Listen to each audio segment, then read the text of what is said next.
Be safe, guys.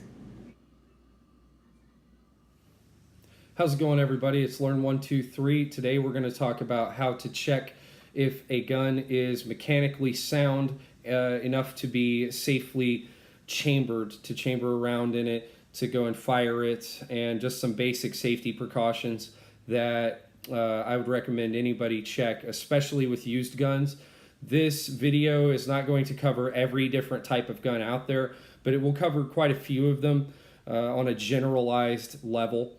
And so I'm going to show you in this video how to check the mileage on a used gun and get an idea to its value compared to the new gun. I'm going to show you, a couple of places where you can check that mileage. I'm going to show you how to check the Sear and what a Sear is, okay? So I'm going to try to get as many different weapons platforms as possible, and we can show you the differences and how to tell which guns are more affected by mileage issues regarding safety. So let's watch. So how old is this gun? How many rounds are through it? Can you tell just by looking at it? Looks pretty new, though it has some wear marks here on the top of the barrel lug, the breech there. So the first thing we're going to do with any gun is make sure it's unloaded. Uh-oh.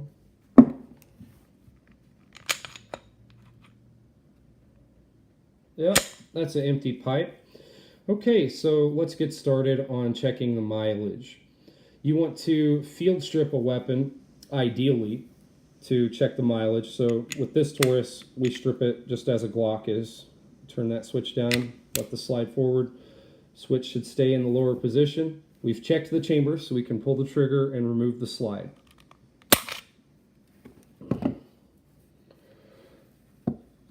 Now, what we're going to check here first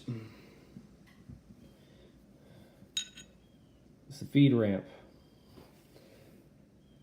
Ideally, the feed ramp should be shiny with no noticeable indentations, grooves, scratches, or pitting. Pitting is when there are little bitty holes that have formed over time, usually from a gun being stored long term in a high humidity area without being oiled for storage. So this gun isn't super clean, it's not super dirty. That's another thing you want to look at, is how clean did the previous owner keep it. But you look at that feed ramp, man, that's shiny and new looking, ain't it? Okay, so that's one way to tell. Now, one way that you can wear your gun out very quickly is using cheap steel-cased ammunition. Brass-cased ammunition, or anything that's softer than steel, really will allow your gun to have more mileage, okay? So those steel-cased rounds will really wear your gun out faster. Another thing you want to check on a gun is the rifling at the muzzle on the barrel. For any noticeable indentations or scratches, and something that can help with this is if you have a white piece of paper, you can hold that behind the barrel here. Always make sure that that chamber is empty before you go looking down the muzzle end of a barrel, please. But yeah, just check that rifling right there at the muzzle. No significant scratches, though this could certainly use a copper solvent and a brass brush. But yeah, it could use a scrubbing. Okay, so another place that you want to check for mileage on a firearm, and this is a big deal with safety. These are going to affect reliability and accuracy more than they affect safety, though safety can be affected. So let's take a look at the way this gun fires, and I'm going to compare this. I'm going to try to get an SKS and an AK and compare different striker hammer-fired weapons and let you see what a Sear actually is, okay? So we've got our safety off. I can work these trigger parts. You see that right here in the back that's moving? Wow, that's got some scratches on it. So this gun has a little bit of mileage on the Sear. You see that? Now, what does that Sear do? When you cock the gun, this Sear holds the striker in place because it's a striker-fired weapon. The striker is a firing pin connected to another hook onto which the Sear grabs. So you can see this little hook right here That's not a very big hang-on spot. What do we got? Less than a quarter of an inch there, okay? And so you can see that over time, that this part is going to have some wear and tear on this part. One of them undoubtedly will be made out of a harder metal than the other in most cases. Usually the softer metal part is, if the weapon's designed well, the softer metal part will be the one that is more easy to replace, okay? Just intuitive engineering, right? You don't want the Bendix on your starter to be a harder metal than your flywheel is made out of, because a Bendix on a starter in a car is $10 and a flywheel's $700 Chevy. And, a lot of people who carry with a round in the chamber, okay, they are trusting this Sear quite a bit, okay? This is why I have a problem with carrying with a round chambered, is I don't trust a piece of metal gripping that's maybe 80 thousandths of an inch. We're talking millimeters here, okay? I don't trust that. I don't trust a Sear that has that little of a grip. Now you're going to see when we get into the AK, the Kalashnikov style rifles, that the Sear system on those is quite different. Next up on the roster is going to be 3 more handgun Sear examples: the Phoenix Arms HP-22A, the Kel Tec P-11, and the FN Baby 25. After that, we're going to check out the SKS and then the venerable Kalashnikov AK, and you will see a significant difference in its Sear system. So here's the FN Baby 25. We can see that the trigger is going to operate this hook right here, that is the Sear on the Browning Baby, or the FN Baby you might call it.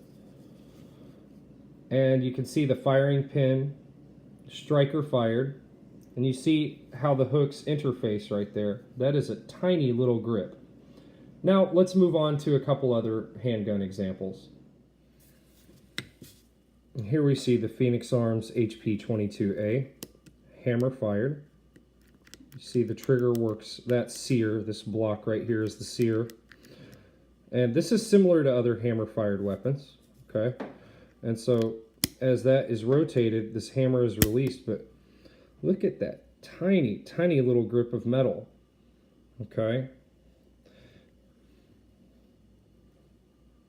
Just one little bump that could dislodge that or shake the internal parts can set that off.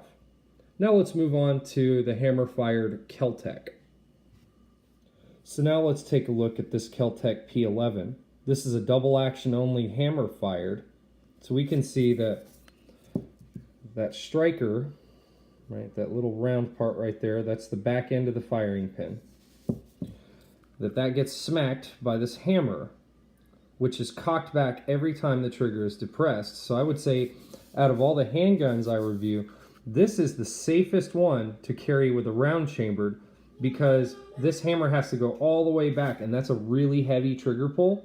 So, you can see that it also has a tiny little Sear in here, but this has to come back first, okay? So a big deal with carrying with a round chambered is also knowing the mechanics of your weapon, okay, and how it works.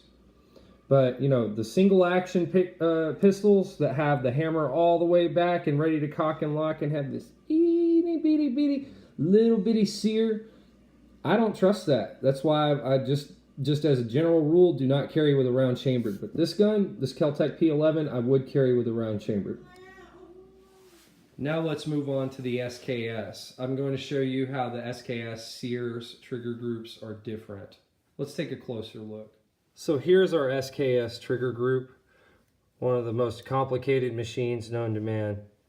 And we have our hammer here, which is going to smack the striker, okay? But it will only do that if this disconnector is out of the way, okay? Now inside of here, you have something that prevents this hammer being released. Safety off, you can't just release that hammer, okay? Theoretically.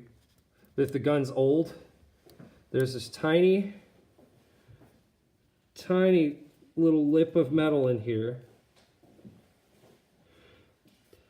that is standing between this gun not firing and firing. It looks a little something like this from a side view. And it looks like this with a 3D view.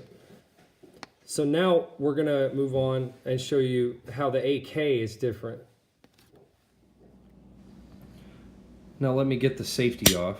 But this is an AK, you might call it a Kalashnikov style.